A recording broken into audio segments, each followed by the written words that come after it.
warahmatullahi wabarakatuh. Perkenalkan, saya Rizky Rahmawati. Saya dari Stikes Pamentas.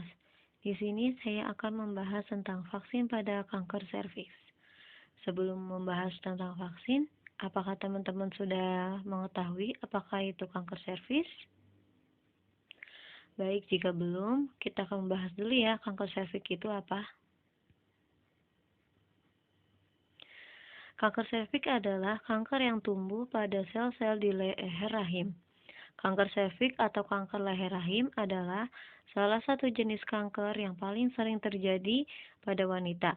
Berdasarkan penelitian pada tahun 2020, ada lebih dari 600.000 kasus kanker serviks dengan 3.420 kematian di seluruh dunia. Nah, di sini kanker serviks itu ada jenisnya loh teman-teman. Yang pertama adalah karsinoma sel squamosa yang merupakan jenis kanker serviks yang paling umum terjadi.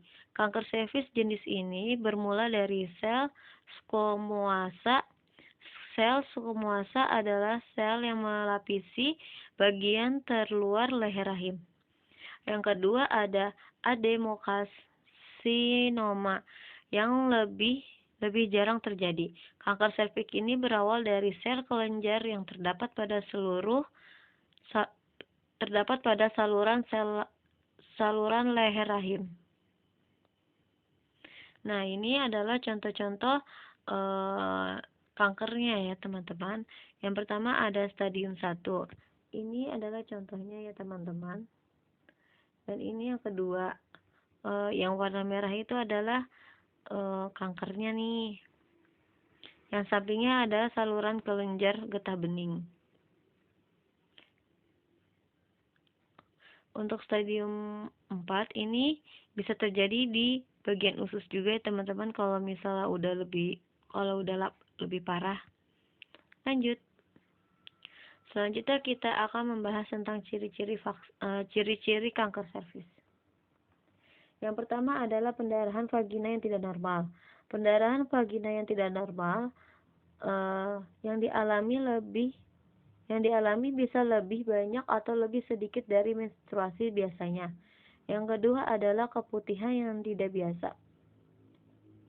Lendir pada keputihan akan mengalami perubahan warna, memiliki aroma tidak sedap, serta terjadinya perubahan tekstur dan konsistensi cairan vagina.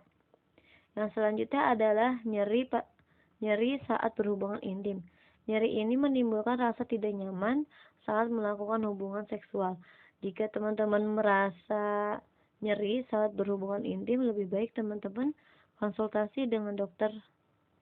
Selanjutnya adalah frekuensi buang air kecil meningkat.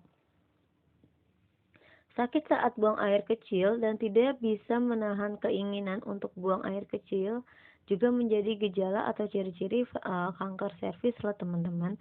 Kondisi ini biasanya disebabkan oleh kanker yang tubuh mengelilingi leher rahim, lalu menyebar hingga ke kandung kemih. Namun gejala ini juga bisa muncul akibat infeksi saluran kemih loh. Selanjutnya adalah mudah lelah. Ciri lain yang dapat muncul saat menderita kanker serviks adalah mudah lelah. Kondisi ini terjadi akibat pendarahan yang tidak normal pada vagina, sehingga lama-kelamaan tubuh mengalami kekurangan sel darah merah atau disebut juga dengan anemia, yang disebabkan munculnya rasa lelah. Ciri-ciri kanker serviks berikutnya adalah penurunan atau kehilangan nafsu makan. Hal ini dikarenakan penyebab sel kanker bisa membuat metabolisme tubuh berubah, sehingga berpengaruh terhadap nafsu makan. Selain itu, penurunan berat badan drastis yang tidak diketahui penyebabnya juga perlu dicurigai sebagai gejala kanker. Kanker serviks berikutnya adalah penurunan atau ciri kanker serviks berikutnya adalah sembelit. Jika kanker serviks ini menyebar hingga ke usus besar, akan berpotensi menyebabkan konstipasi atau sembelit. Kondisi ini dapat terjadi saat kanker serviks sudah memasuki stadium lanjut. Selanjutnya pengobatan. Pengobatan kanker serviks tergantung pada stadium kanker yang dialami pasien dan kondisi kesehatannya. Tindakan yang dilakukan dokter meliputi kemoterapi, radioterapi, bedah, atau kombinasi dari ketiganya. Lanjut pencegahan. Yang pertama adalah gaya hidup sehat seperti nutrisi terjaga, olahraga, tidak merokok. Yang selanjutnya adalah tidak berganti-ganti pasangan seksual. Yang ketiga, menjaga kebersihan area genital. Yang selanjutnya adalah vaksin HPV. Yang kelima, yang terakhir adalah deteksi dini melalui pap smear dan IFA secara rutin.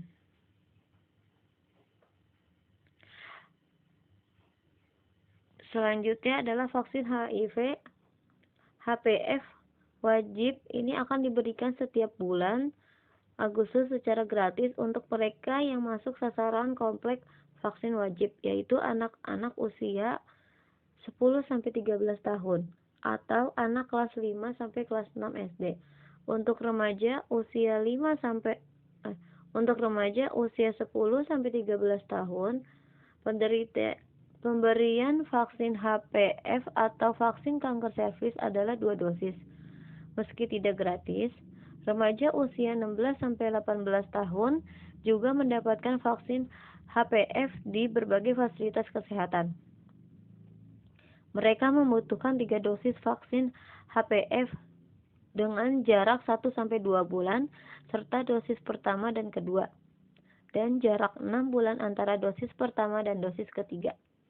Dosis vaksin tersebut diyakini dapat memberi pelindungan jangka panjang dari infeksi HPV.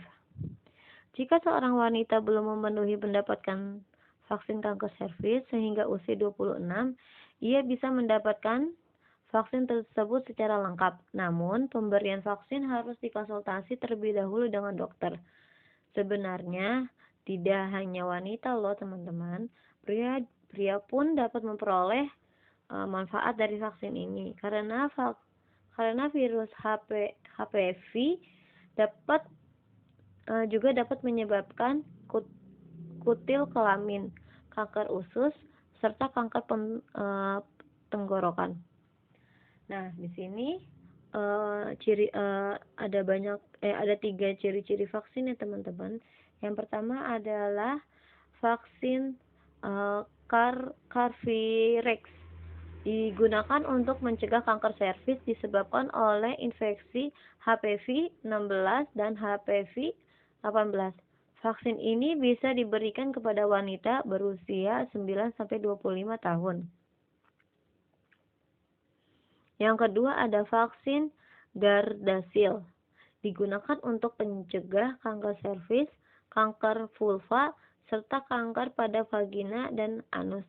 Selain mencegah infeksi yang disebabkan oleh HPV 16 dan HPV 18, vaksin ini juga bisa mencegah infeksi varian virus HPV 6 dan HPV 11 yang menyebabkan kutil kelamin. Pemberian vaksin ini dapat dilakukan pada pria maupun wanita usia 9-26 tahun. Yang terakhir yaitu adalah vaksin Gardasil 9. Cakupan pencegahan infeksi HPV dari vaksin ini lebih luas daripada vaksin Gardasil sebelumnya, yaitu mencakupi HPV 31, HPV 33, HPV 45, HPV 52, dan HPV 58, dan juga merupakan penyebab kanker serviks. Pemberian vaksin ini dilakukan pada pria maupun wanita usia 9-45 tahun. Sekian, eh, sekian Sekian pemaparan materi hari ini. Semoga bermanfaat untuk kita ya teman-teman. Kurang lebihnya mohon maaf. Wassalamualaikum warahmatullahi wabarakatuh.